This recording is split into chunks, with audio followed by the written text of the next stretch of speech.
Setelah stoik, sekarang rame tentang slow living.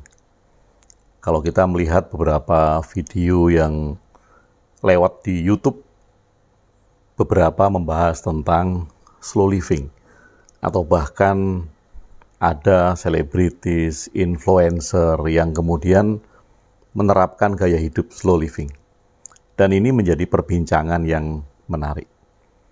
Memang nggak ada yang salah, karena kapanpun kita memulai, itu adalah sesuatu yang baik. Tapi saya ingin mengajak kepada teman-teman untuk melihat dari mana sih gerakan slow living ini berasal.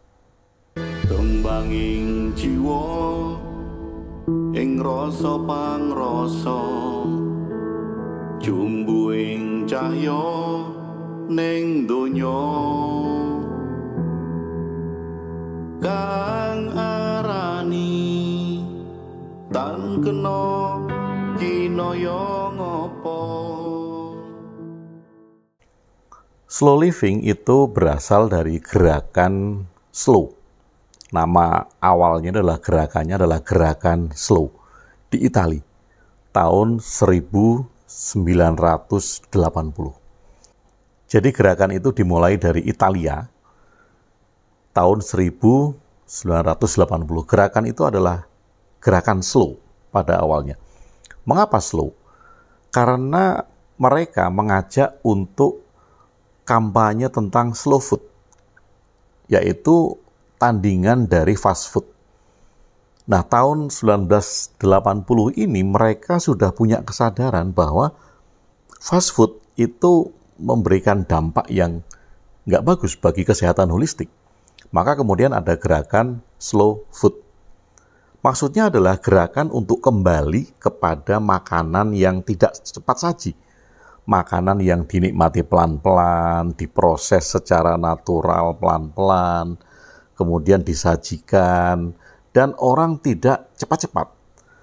Atau juga saat itu gerakan slow ini untuk mengkonter manusia yang hidupnya terburu-buru.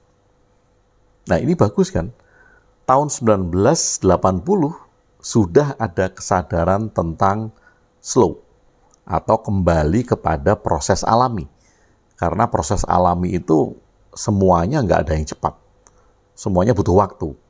Nah, ini untuk tandingan tentang fast food dan fast living.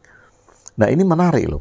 Menariknya adalah kalau gerakan di tahun 1980 itu mereka sudah mencanangkan itu, nah kenapa di tahun 2023 kita baru ramai membicarakan itu? 1980 ke 2023, 43 tahun loh. 43 tahun kita ketinggalan, baru sekarang kita bicara itu.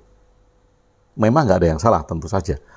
Nggak ada yang salah, nggak ada yang tidak benar ya, karena kapanpun mulai, ya itu baik-baik saja. Tetapi ini penting kita ketahui, kalau kita sekarang ramai membicarakan tentang slow living yang diadopsi dari gerakan slow itu, kembali kepada proses alami.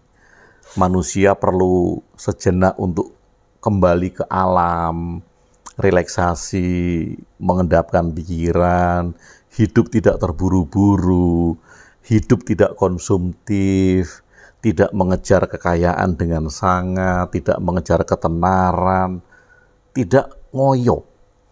Ini konsep slow living kan tidak ngoyo. Kenapa? Kenapa ini rame? Karena tren, tentu saja tren. Dan karena itu trennya dari luar negeri, maka kita rame membicarakan itu. Sedangkan Ki Ageng Surya Mentaram itu sudah mulai mendengungkan tentang slow living pada saat rentang ceramah-ceramahnya. Taruhlah kalau Ki Ageng Surya Mentaram itu mulai ceramah-ceramah tahun 1925 sampai tahun 1960-an ya, sampai beliau meninggal. Artinya di rentang itu Ki Ageng sudah bisa melihat adanya kehidupan nanti yang serba terburu-buru, serba instan, serba pengen cepat, orang pengen kaya dengan instan. Nah ini kan banyak kan. Makanya di video ini saya bilang, kalau Anda masih pengen kaya, jangan tonton video ini, karena slow living nggak cocok untuk Anda. Ajaran dari Ki Ageng Surya Mataram nggak cocok untuk Anda. Ki Ageng sudah membicarakan ini, dan kita memilih tren slow living dari luar negeri. Kita memilih tren slow living dari barat, karena western minded. Kalau kita menyebut slow living, wah kayaknya keren gitu. Tapi kalau kita menyebut dari kita sendiri, dari budaya kita sendiri, dari ajaran sesepuh, leluhur, dan para pemikir-pemikir dari bangsa kita sendiri, salah satunya Ki Ageng Surya Mataram, nggak ngetren. Misalnya, ada seorang influencer, selebritis yang mengalami perpindahan cara pandang hidup dari pengejaran tentang materi, terburu-buru, kekayaan, jabatan, nama besar, kemudian tiba-tiba dia beralih kepada kehidupan yang alami, yang nggak ngoyo, nggak dikejar dengan sangat. Nah, karena nggak ngetren, maka kemudian terminologi yang dipakai adalah slow living, western minded. Tetapi jarang yang kemudian mengatakan bahwa saya, kita, kami kembali menekuni ajaran dari KAS. Singkatan dari Ki Ageng Surya Mataram, ajaran dari KAS tentang slow living.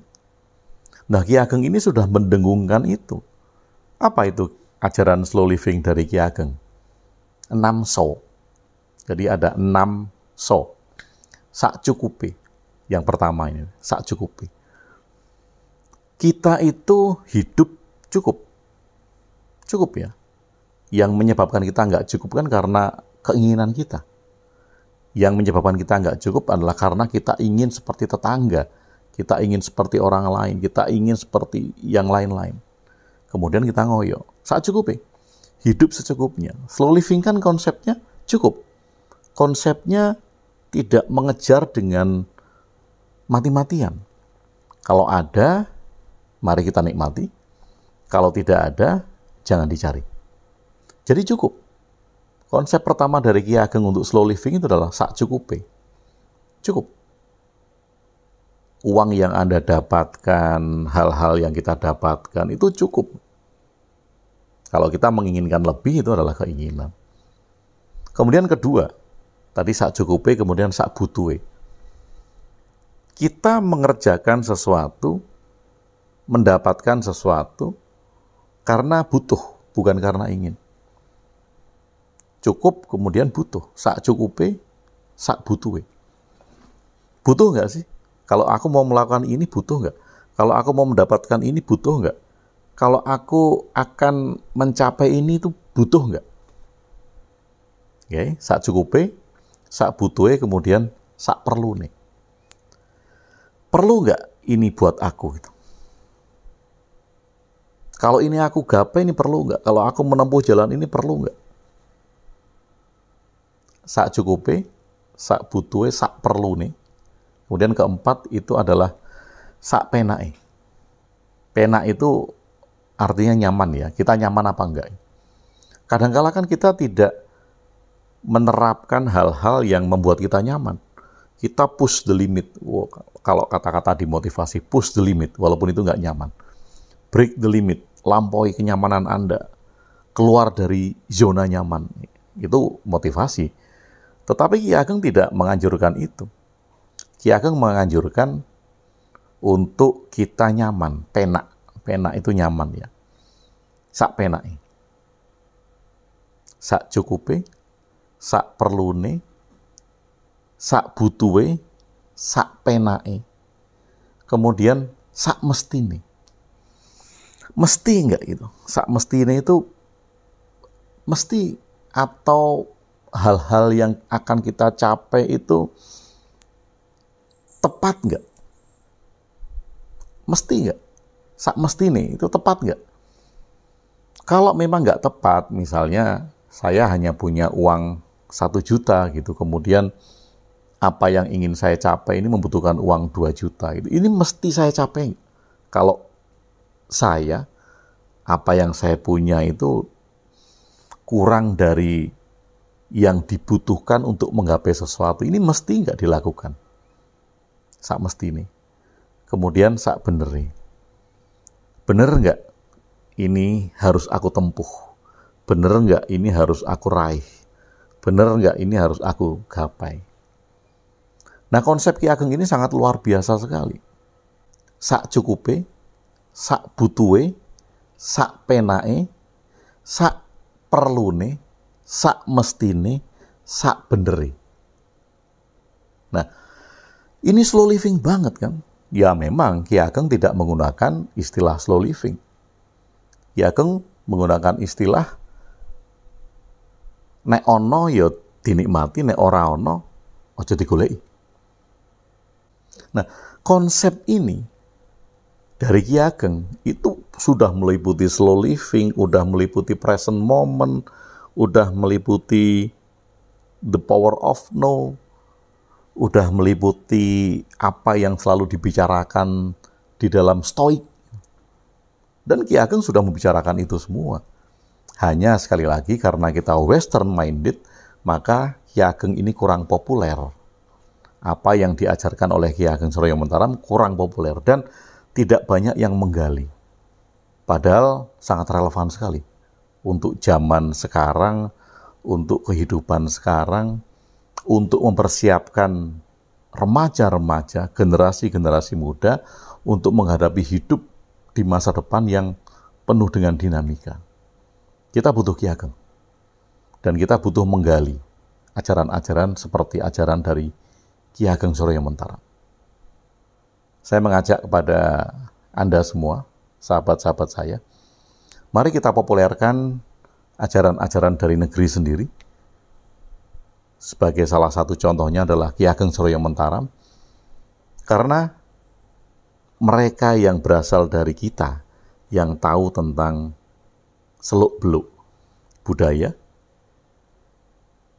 tingkat kebutuhan yang dibutuhkan oleh masyarakat kita, dan tahu permasalahan karena ada di negara kita. Nah, ajaran-ajaran luar bukan berarti tidak baik, tidak.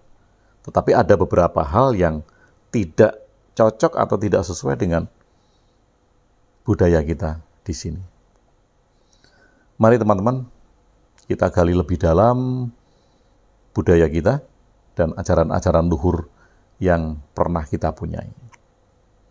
Semoga Nusantara Jaya, Indonesia menjadi Indonesia emas. Terima kasih sudah bersama saya, Kung WB, di Jonggring Saloko.